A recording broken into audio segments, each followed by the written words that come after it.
Oi, gente, eu sou a Gabi Picciotto, coach integral, fundadora do The Sanja.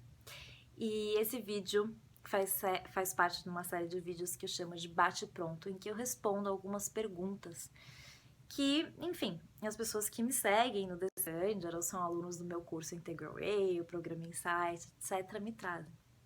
Esse vídeo eu tô gravando especificamente por causa do último e-mail que eu mandei, que tem a ver com o meu doutorado e com o questionário que eu pedi a ajuda das pessoas para preencherem. E eu recebi diversas indagações, desde por que aquelas perguntas, questionando a escala que eu estava utilizando, tentando mudar as minhas perguntas ou não, por que daquilo, pedindo resultado, entendendo o que tinha acontecido antes, enfim. Ainda não tem como dar resultados das análises, na verdade eu já comecei a fazer essas análises, mas no mundo acadêmico tudo é um processo um pouco mais demorado, você tem que fazer análises, elas têm que ser comprovadas por outras pessoas, você tem que escrever artigo, o artigo tem que ser submetido, ele tem que ser aceito, etc. E só mais ou menos aí que você pode começar a dividir resultados, o que demora, assim, bastante tempo. Mas antes desse questionário em si, muita coisa aconteceu no meu doutorado para eu chegar nele. E então eu resolvi gravar esse vídeo para explicar para vocês o que vocês preencheram, o que era esse questionário e da onde que ele veio, qual que foi o histórico. Então, primeiro, da onde que eu decidi fazer esse doutorado. Basicamente, quem conhece a minha história, quem não conhece, pode procurar no meu blog, em vídeos, etc. Ela é muito marcada pela questão da espiritualidade, por causa de questões familiares, né? Na verdade, começou com a religião, depois foi para algo mais abrangente, que eu chamo de espiritualidade. Até foi um dos primeiros temas que eu tive que explorar no doutorado, era definir o que era espiritualidade e diferenciar ou não isso de religiosidade. Tem um texto sobre isso no blog para quem tiver interesse. E eu comecei a me deparar muito com uma tendência de várias pessoas, e às vezes até eu, em alguns momentos, de utilizar a espiritualidade como uma forma de fuga. Então, se algo estava dolorido, me incomodando, etc., porque em vez de beber uma cerveja, me drogar ou fazer qualquer outra coisa, não utilizar a espiritualidade. Quando a gente faz isso de vez em quando, não tem problema, isso pode ser saudável, é normal, né? É normal às vezes a gente, enfim, descontar um pouquinho na comida para tentar se sentir bem, beber uma cerveja, se distrair com os amigos. Só que quando a gente é alcoólatra, não é normal, começa a fazer mal pra gente. É a mesma coisa com a espiritualidade. Quando a gente começa a utilizar a espiritualidade para tentar amenizar a nossa dor sem trabalhar de alguma forma a raiz dessa dor, ou seja, sem trabalhar a nossa sombra, pode ser problemas interpessoais, problemas emocionais, normalmente problemas de cunho psicológicos e mundanos, a gente tá tapando o sol com a peneira. E em algum momento isso vai vir de maneira ainda mais forte e pode gerar patologias graves. Eu comecei a observar muito isso. Descobri por um amigo meu americano que esse tema tinha um nome, chamava Spiritual Bypass. Decidi escrever um texto no blog do The Sanjar sobre o assunto. E esse texto foi de longe o meu texto mais lido. Recebi várias perguntas, e-mails, né? Esse texto tem mais de 10 mil likes e perguntando, bom, quero mais informação sobre isso, me conta mais. E, enfim, eu fui atrás de mais informações sobre isso. Era aquele único texto de um blog, escrito em português, não existia mais nada em português. E em inglês, a literatura também era muito restrita. Então, existiam 5 artigos acadêmicos apenas, de um único autor, sendo que com basicamente nenhum estudo que a gente chama de estudo quantitativo, estudo empírico mais denso para comprovar alguma coisa sobre o fenômeno. Existia um livro, mas também um livro com muito interessante, mas que também não tinha esse viés mais científico ainda para comprovar as coisas. E existiam artigos em que o tema foi citado pela primeira vez por quem, né, usou, criou o tema, foi em 84, então faz um tempão que criaram essa nomenclatura e mesmo desde lá tem sido super pouco explorada. Mas como são artigos mais soltos de psicologia transpessoal, o jeito de escrever, etc., eles nem são considerados tão acadêmicos assim. E eu falei, quero me aprofundar, quero fazer um doutorado sobre o assunto. Passei por diversos desafios, porque minha graduação é em administração, o meu mestrado é em coaching integral, mas não é acadêmico, é em lato sensu. Eu ia fazer o doutorado em Portugal por motivos pessoais, né? Porque meu marido é português, a gente casou e se mudou para Portugal.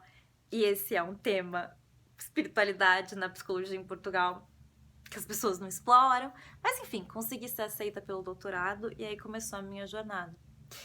E todo tema, quando ele é não explorado no mundo acadêmico, a gente começa fazendo estudos exploratórios. Então eu comecei com 2 estudos exploratórios, que eles foram de entrevistas, que a gente chama de fazer as entrevistas semi-estruturadas e depois a gente analisar os dados dessas entrevistas para tentar encontrar coisas em comum no que foram ditas entre elas e conhecer melhor o fenômeno. E eu fiz uma entrevista, então, primeiro com os 10 maiores especialistas no tema. Então, assim, tanto quem escreveu aquelas poucas coisas, quem criou o tema e etc. Como outras pessoas que eu sabia de alguma forma, por indicação das próprias pessoas que tinham escrito, que eram psicólogos clínicos, né, que tratavam pessoas com spiritual bypass. E foi super interessante esses estudos, porque eles trouxeram não só na literatura, o pouco que a gente tem, assim, tem um sintoma, mas não descreve o que é, né? Então, assim, pode gerar depressão, mas como? De que forma? Por quê? E quando você faz a entrevista, o qualitativo, você pega muito mais informação. E foi interessante, porque quando eu estava entrevistando a pessoa que escreveu esses únicos 5 artigos sobre o tema, que é uma pessoa que é super, um dos maiores renomes na psicologia da espiritualidade dentro do trabalho clínico, né, que é o Craig Cashel, ele me recomendou conversar com uma pessoa chamada Jesse Fox, um professor que estava fazendo estudo similar ao que eu gostaria de fazer, de tentar mensurar quantitativamente o spiritual bypass. Bom, fui conversar, entrevistar o Jesse, e ele estava no processo de criar essa escala, até com algum apoio e supervisão do Craig. E ele me convidou para fazer parte do final desse estudo, ele já estava acontecendo, e até depois, se eu quisesse adaptar a escala para português, e eu convidei ele para ser o co-orientador na minha tese de doutorado. E, bom, depois então do estudo com os especialistas, a gente eu entrevistei uma série de pessoas que tinham passado pela experiência do spiritual bypass para ver esse outro olhar, o olhar das pessoas, e ver o quanto acrescentava, complementava ou não o olhar dos clínicos. Depois de tudo isso, então, eu consegui explorar, né? A gente conseguiu explorar bem os construtos. E para ambos os estudos, só para vocês saberem, já foram escritos artigos. Esses artigos já foram submetidos para revistas, só que o processo acadêmico demora um pouco. Então, ainda não posso compartilhar com vocês. Eu posso compartilhar até alguns insights dos estudos, mas os estudos em si não. Assim, às vezes no mundo acadêmico até não deixam você compartilhar um artigo se você não for da academia e tiver acesso àquela revista, você tem que pagar. Mas na psicologia da espiritualidade são mais flexíveis, então eu vou pedir para a revista e eu sei que algum dos editores até vão deixar eu compartilhar com quem me ajudou e participou dos estudos de alguma forma. Bom, fiz esses 2 estudos, submeti esses artigos e aí chegou o momento de ir para o estudo quantitativo.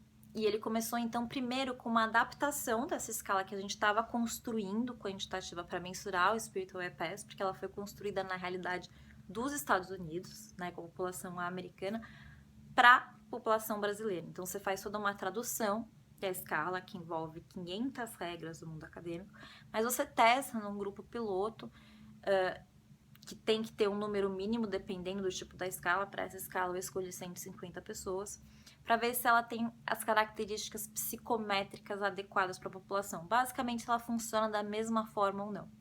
Fiz esse estudo, ela funcionou. E aí sim, eu fui para o questionário, que foi o questionário que vocês responderam.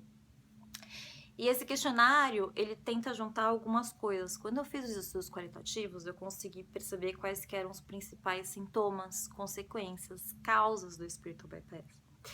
E eu resolvi escolher alguns deles para tentar testar quantitativamente, para comprovar se realmente aquilo acontecia numa população, numa amostra, né, que era significativa.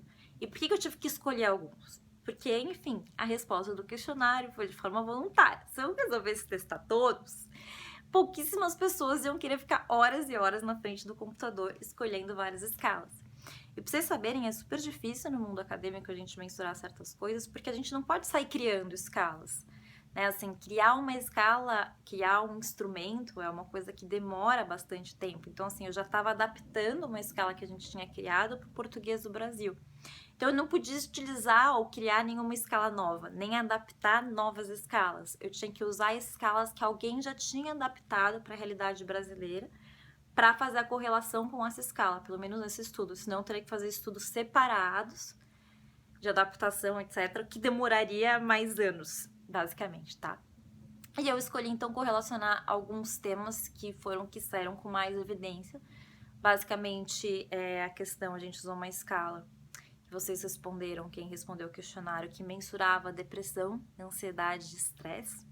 Então, para ver se quem tinha respondido... Então, a primeira escala foi a escala de Spiritual Bypass, tá? Que é de espiritualidade no dia a dia. Escala, quando eu falo escala, são os instrumentos, são aquelas perguntinhas. Depois foi uma que chama DAS 21, que são 21 questões que mensuram se a pessoa tem estresse, ansiedade, depressão, para tentar correlacionar isso com o Spiritual Bypass. Uma escala de preferência pela solidão, porque saiu muitas vezes que existia uma questão, muitas vezes as pessoas quererem se isolar quando elas estavam vivendo o Spiritual Bypass, né? Querendo ficar só naquele mundo espiritual, se afastar do mundano. E uma escala que é uma escala de narcisismo, mas que tem várias questões de personalidade, porque ela pega desde questões, a nossa questão com o nosso próprio corpo, nosso jeito de se expor para outras pessoas, de se sentir superior intelectualmente ou não, etc. Então, o que vocês responderam, na verdade, foram 4 escalas, sendo alguma delas compostas de subescalas, para eu poder tentar comprovar quantitativamente a relação, né, de quem tem ou não o Spiritual Bypass com esses outros temas para a realidade brasileira. Então, é onde eu tô no meu estudo. Eu fechei os dados, graças à ajuda de vocês, eu consegui o dobro de respostas do que eu precisava para essa escala, então foram mais de 700 respostas. Eu precisava de no mínimo 350 para ter uma boa, né, amostra, mas podia ser menos, mas isso era uma boa amostra. Então, eu começo agora a fazer as análises e que vão poder gerar muitas outras análises, etc. Então, enfim, foi um vídeo rápido, basicamente para contar, contextualizar e para explicar que é um fenômeno que está sendo explorado, ou seja, tudo é muito novo. Quando eu gravei o vídeo, para quem assistiu o vídeo no final do questionário, eu gravei ele há um ano atrás. Há um ano atrás eu estava lendo sobre o Spiritual Bypass, né? Conhecendo toda a literatura, escrevi meu primeiro artigo, que é uma revisão literária sobre Spiritual Bypass, sobre espiritualidade na psicologia e tudo isso. Mas eu não tinha entrevistado as pessoas, eu não tinha, né, ajudado a construir essa escala, eu não tinha participado de muita coisa que eu participei hoje. Mas de alguma forma eu gravei aquela palestra e eu achei que ela era uma forma legal de introduzir um assunto com uma linguagem que nem a desse vídeo, que não é uma linguagem acadêmica. Porque um dia, quando eu compartilhar os artigos com vocês, vocês vão ver, eles são super interessantes, mas eles têm, às vezes, uma linguagem acadêmica que a gente fala, poxa, que é uma crítica que eu tenho até o mundo acadêmico, né? Se a gente quer ajudar as pessoas, a gente precisa, às vezes, tentar mudar um pouco a linguagem que é tão restrita a quem está no mundo científico. Então, eu estou nesse momento do meu estudo. Enfim, em paralelo, muitas coisas estão acontecendo. Eu vim agora, eu tô em Virgínia, num congresso, acabou hoje, basicamente, em que a gente veio apresentar a escala americana de Spiritual Bypass, junto aí com o meu co-orientador, que eu conheci ele pessoalmente pela primeira vez, e com o Craig Quashel, que é esse grande especialista que escreveu os únicos 5 artigos de Spiritual Bypass, mas que é muito especialista na espiritualidade no campo clínico. Enfim, foi super legal e vieram vários convites e várias oportunidades e agora vamos ver, então acho que vai se tornar cada vez mais internacional a minha pesquisa e as minhas indas e vindas e espero poder compartilhar muito com vocês, mas esse vídeo era basicamente para poder agradecer e dar um pouco desse contexto, porque eu acho que muita gente ficou em dúvida sobre o que estava respondendo e querer resultados, e assim que eu puder, né, assim que os artigos forem publicados nas revistas científicas que demoram um tempinho, cada um deles, das entrevistas e depois o quantitativo, etc., eu vou compartilhar com vocês, tá? Então, para quem quiser, para quem tiver interesse, é isso. Um beijo grande, espero que tenham gostado do vídeo e de saber um pouco mais da minha jornada. E o que quiserem saber, me perguntem, e eu tô super apaixonada por esse tema. E o doutorado praticamente é um hobby para mim, eu pago para fazer ele, tá? Pra vocês saberem.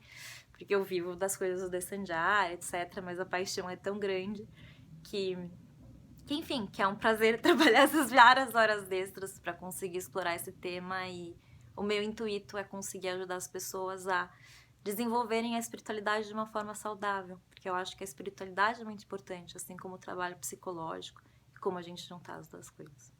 Um beijo e até o próximo vídeo.